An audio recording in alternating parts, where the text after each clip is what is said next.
দুনিয়াতে যখন আমরা দেখি বিভিন্ন সময় আমাদের থেকে উপরে অনেকজন টর্চার সেল চালায়, ক্ষমতার পাওয়ার দেখায়।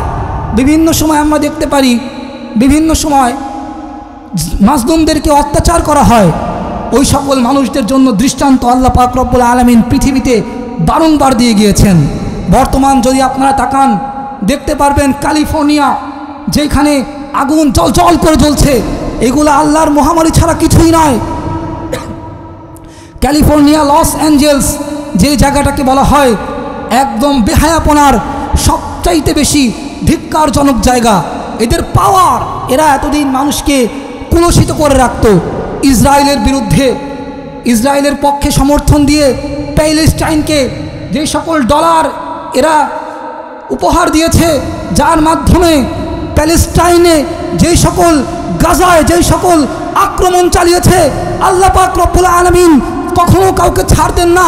সেই দাবানলের অগ্নিশিখা বর্তমানে আমরা দেখতে পাচ্ছি, যার একটি অগ্নিকুণ্ডে পুরা ক্যালিফোর্নিয়া জ্বলে পুরো ছাইখার হয়ে গিয়েছে। সম্মানিত উপস্থিতি, প্রথমেই বলতে চাই অহংকার তিন প্রকার। যেই তিন প্রকারের অহংকার আমাদেরকে জান্নাত থেকে একদম মাহরুম করে দেয়। কারণ জান্নাত এবং অহংকার কখনো একসঙ্গে মিশ্রিত হতে পারে না। জান্নাতের সঙ্গে কখনো অহংকার শব্দটি যায় না। সেই ধারাবাহিকতায় উক্ত আয়াতদ্বয়ের তাফসির পেশ করার চেষ্টা করব ইনশাআল্লাহ। আল্লাহ পাক রব্বুল আলামিন সূরাতুল বাকারার মাঝে প্রথমেই ইরশাদ করেন, وَإِذْ قُلْنَا لِلْمَلَائِكَةِ اسْجُدُوا لِآدَمَ فَسَجَدُوا إِلَّا إِبْلِيسَ أَبَى وَاسْتَكْبَرَ وَكَانَ مِنَ الْكَافِرِينَ।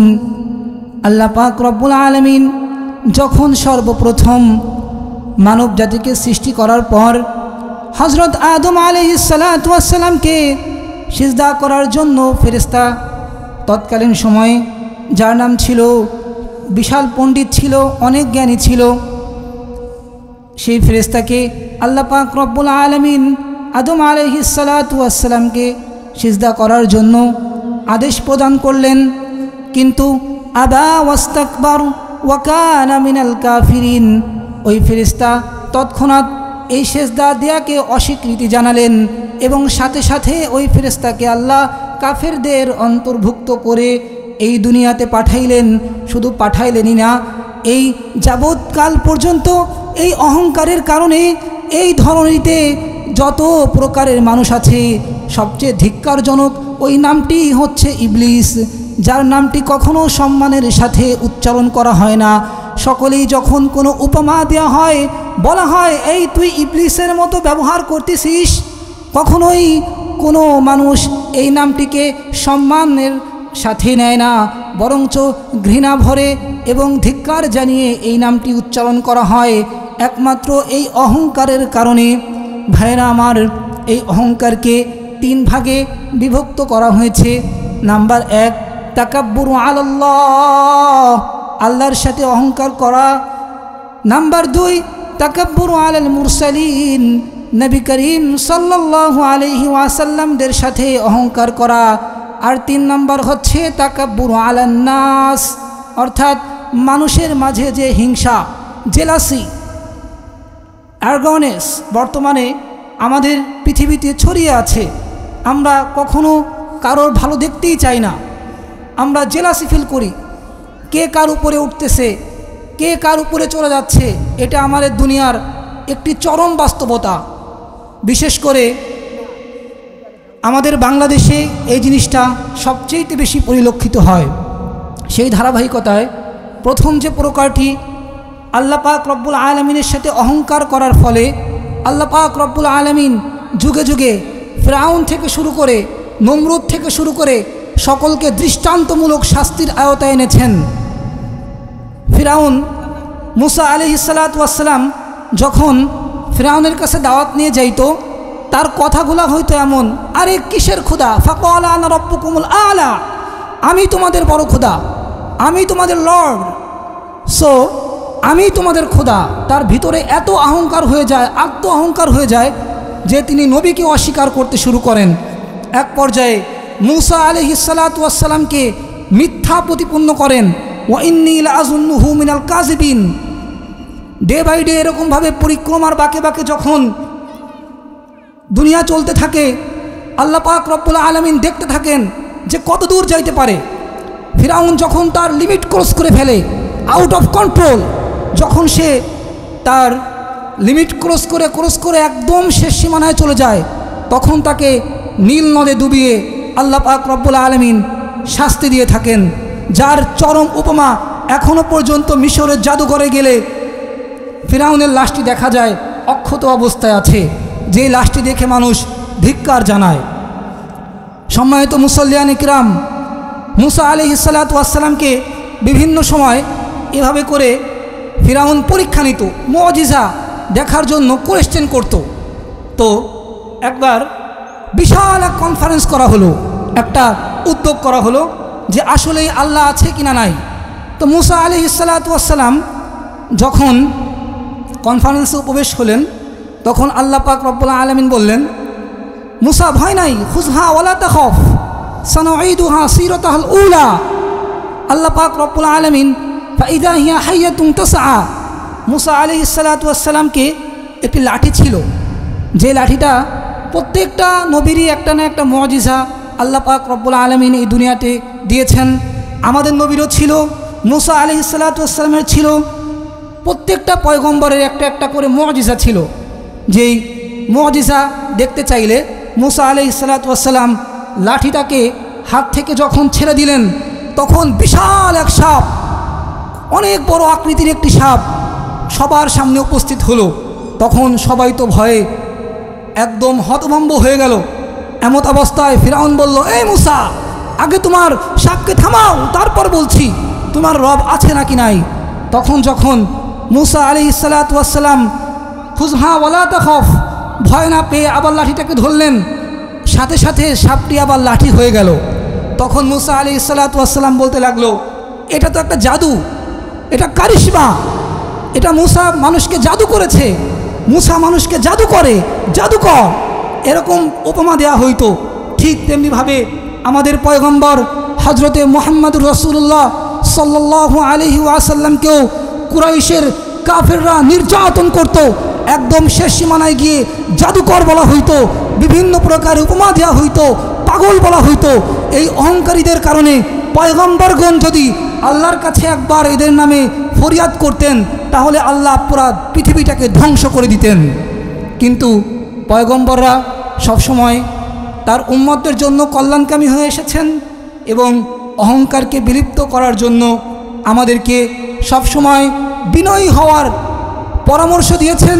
এবং পয়গম্বরগণ ছিলেন বিনয়ী এবং সবচেয়ে বেশি আদর্শবান। দেখবেন আমাদের সমাজে যখন কোনো হাম্বলনেস, যখন কোনো বিনয়ী মানুষ হেঁটে যায়, আমরা কিন্তু তাকে প্রচুর পরিমাণের ভালোবাসি। কারণটা কি? কারণটা হচ্ছে তার বিনয়, তার নম্রতা, তার ভদ্রতা, তার শিষ্টাচার আমাদেরকে মুগ্ধ করে ফেলে। আমরা বলে থাকি যে অমুক পাড়ার অমুক ছেলেটি অসাধারণ, অমুক চাচার কাজগুলো না খুবই ভালো। তো এই যে বিনয়ীভাবে যারা দুনিয়াতে চলে, আমরা সকলেই তাদেরকে শ্রদ্ধা করি, সম্মান করি।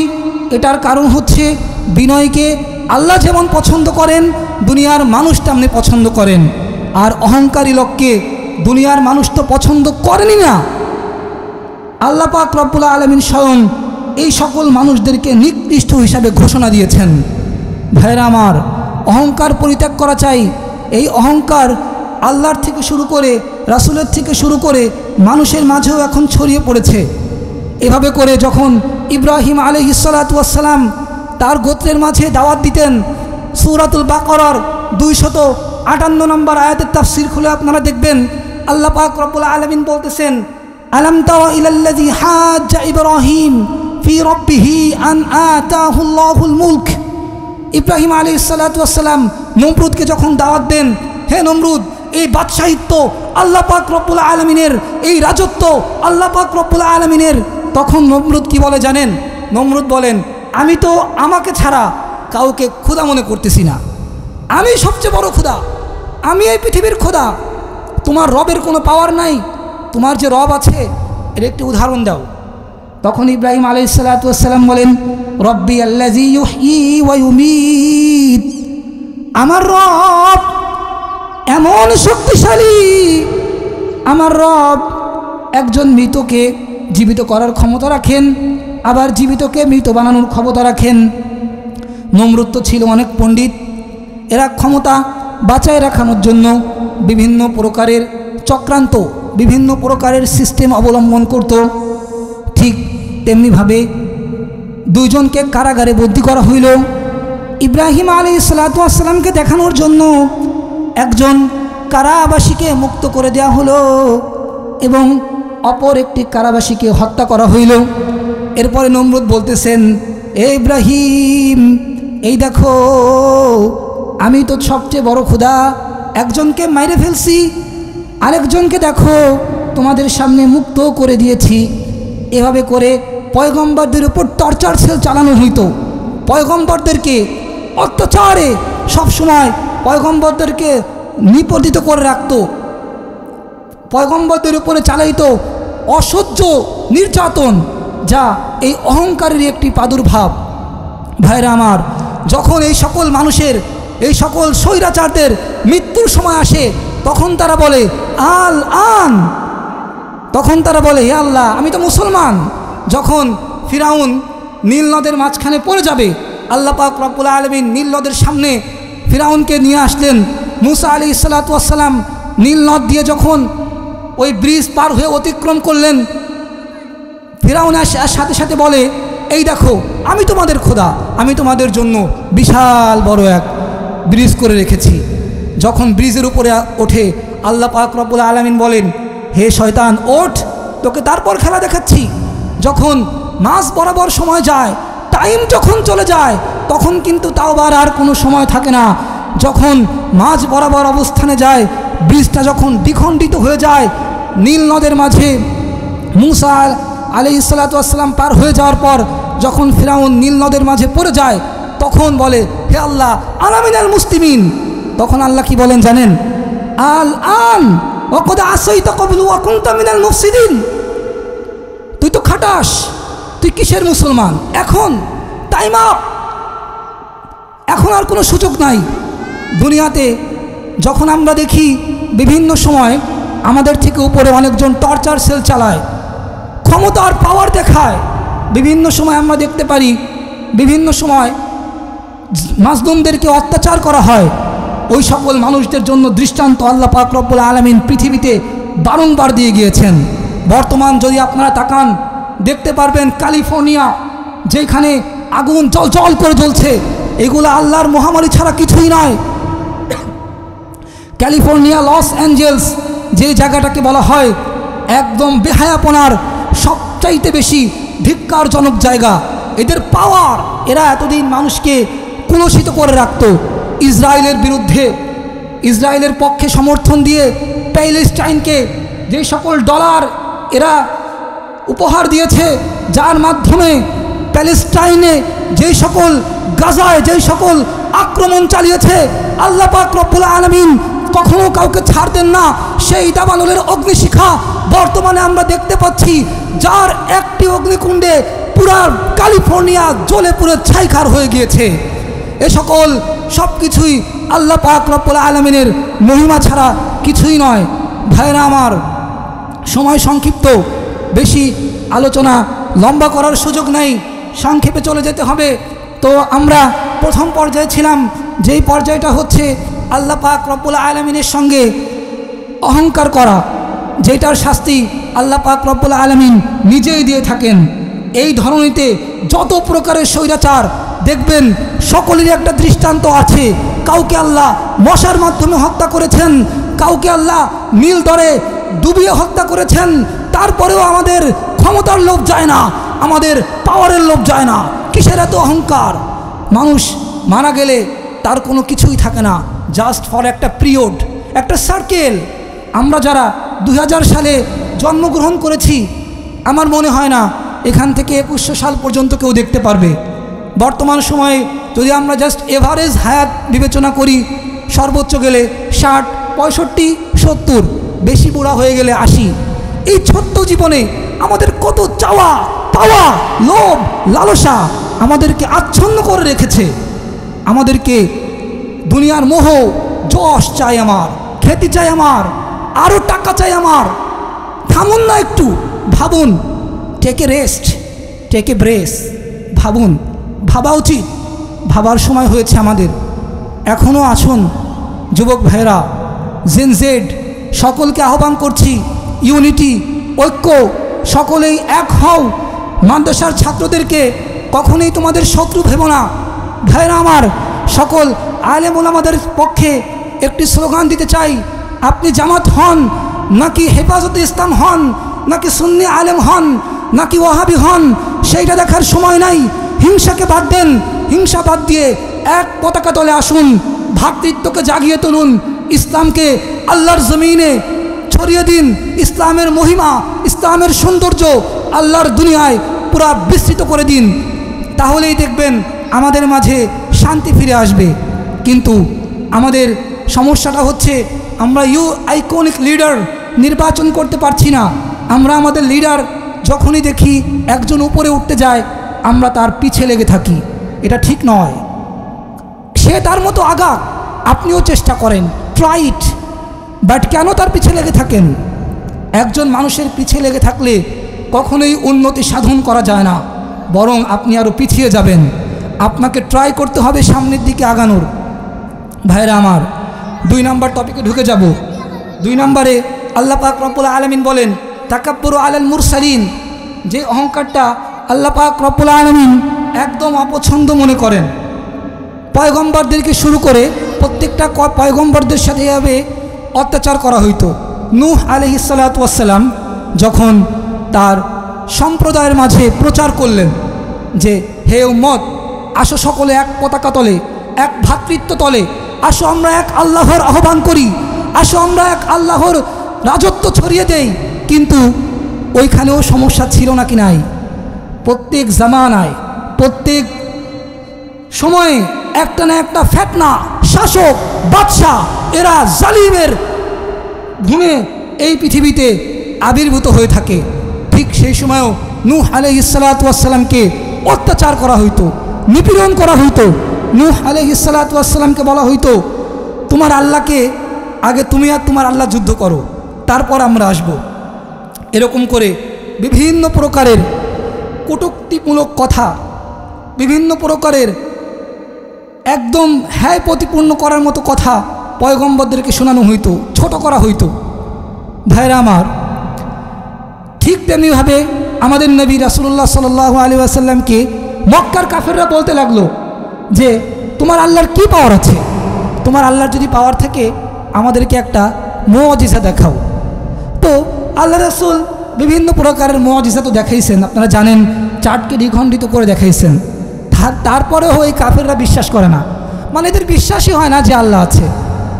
তখন আল্লাহ পাক রব্বুল আলামিন নাজিল করেন, ক্বালা ফাইন্নাল্লাহা ইয়াতি বিশ-শামসি মিনাল মাগরিবি ফাতি বিহা মিনাল মাগরিবি ফাবহিতাল্লাযী কাফার। হে কাফের, কাফেরদেরকে চ্যালেঞ্জ করে বলেন, যদি তোমাদের পাওয়ার থাকে, যদি তোমাদের নলেজ থাকে, তাহলে তোমরা ওই সূর্যটাকে পূর্ব দিক থেকে পশ্চিম দিকে উঠে দেখাও। কিন্তু কেউ পারে নাই। ফাবহিতাল্লাযী কাফার, এইটা কখনো সম্ভব হয় নাই, এইটা কখনো আল্লাহর জমিনে সম্ভব হবে না।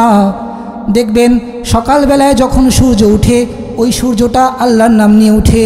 বিজ্ঞানীরা যখন একটা অনুভব করে, আবহাওয়া অধিদপ্তর যখন কোনো কিছুর একটা নিউজ করে, তখন তারা সবসময় বলে সম্ভবত বৃষ্টি হতে পারে, সম্ভবত আগামীকাল তাপমাত্রা বেশি থাকতে পারে, কিন্তু কেউ নিশ্চয়তা দিয়ে কখনো কোনো কিছুর সিওরিটি দিতে পারে না।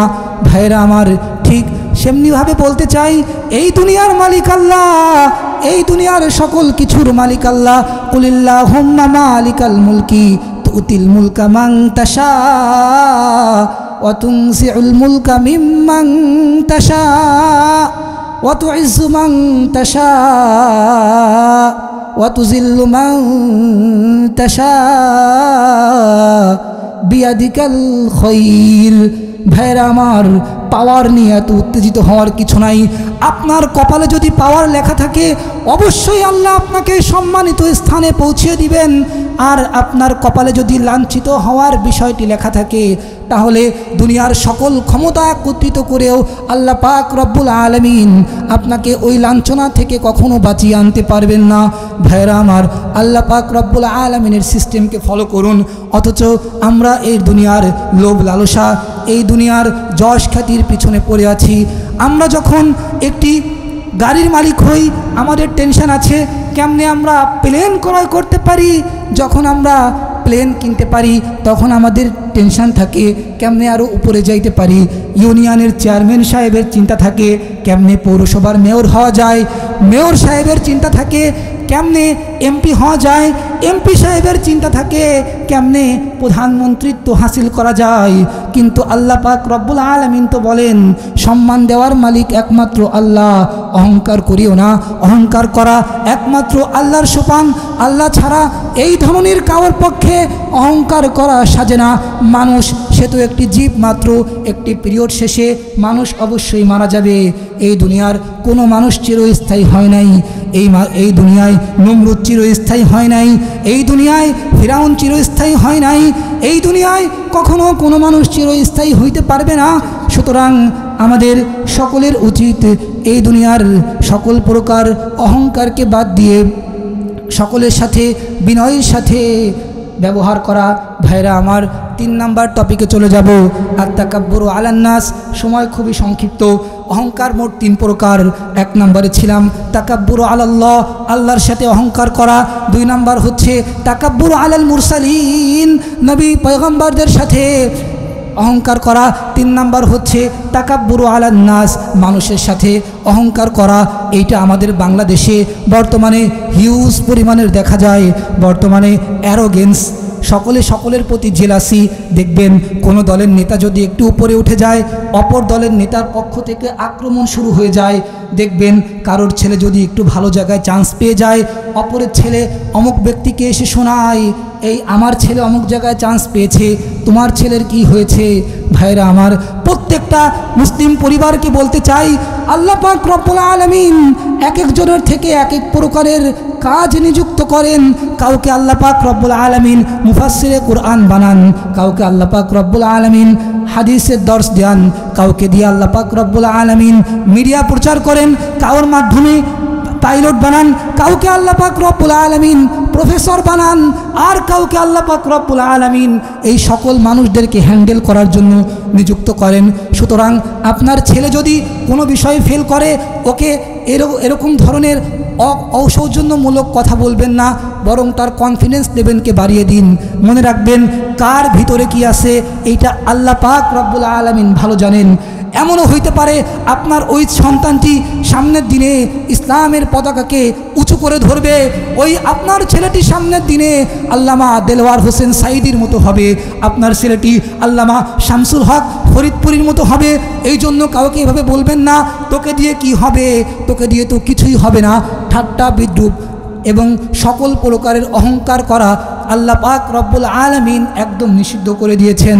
এবং অহংকারীদেরকে আল্লাহ পাক রব্বুল আলামিন কখনোই পছন্দ করেন না। অহংকার এবং জান্নাত কখনো একসঙ্গে মিশ্রিত হইতে পারে না। ভাইরা আমার, শেষকালে বলতে চাই, আলহাকুমুত তাকাসুর হাত্তা যুরতুমুল মাকাবির কাল্লা সাউফা তা'লামুন।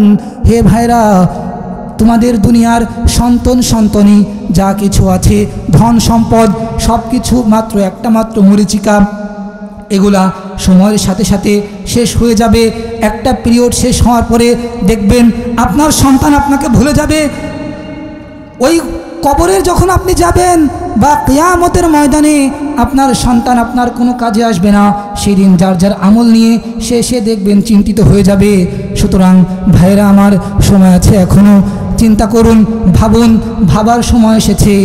কোনো কিছুই আমাদের কাজে আসবে না। সন্তান দেখেন, সম্পত্তি দেখেন, এত অহংকার করা যাবে না। সকলে আসেন এক ভ্রাতৃত্ব তলে চলে আসি। মুসলমান ভাই ভাই, আল মুসলিম ও আখুল মুসলিম, জামাত বলেন, বিএনপি বলেন, আওয়ামী লীগ বলেন, বাংলাদেশের যত প্রকারের দল আছেন সকলকে আমি একটি আহ্বান জানাই, আপনারা যে যাই করেন না কেন, আল্লাহ পাক রব্বুল আলামিনের বিরুদ্ধে যখন এই বাংলার জমিনে কোনো প্রকারের কোনো ধরনের কটূক্তিমূলক কথা হবে এবং আল্লাহর জমিনে যদি নবী করিম সাল্লাল্লাহু আলাইহি ওয়াসাল্লামকে নিয়ে কোনো প্রকারের কটূক্তিমূলক কথা হয়, আপনি যদি মুসলমান হয়ে থাকেন, আপনার রক্তে যদি মুসলমান লেখা থাকে, তাহলে আপনার কাছে কখনোই মুসলমানের এরকম কাম্য হবে না, মুসলমান কখনোই এগুলা সহ্য করতে পারবে না। সুতরাং আমরা সকলে আসুন অহংকারকে পরিত্যাগ করে সকলেই এক পতাকা তলে এসে আল্লাহ পাক রব্বুল আলামিন আমাদের সকলকে কুরআন ও হাদিস মোতাবেক অহংকারকে পরিত্যাগ করে সকলকে এক হয়ে চলার তৌফিক দান করুন। ওয়া আখিরু দাওয়ানা আলহামদুলিল্লাহি রাব্বিল আলামিন।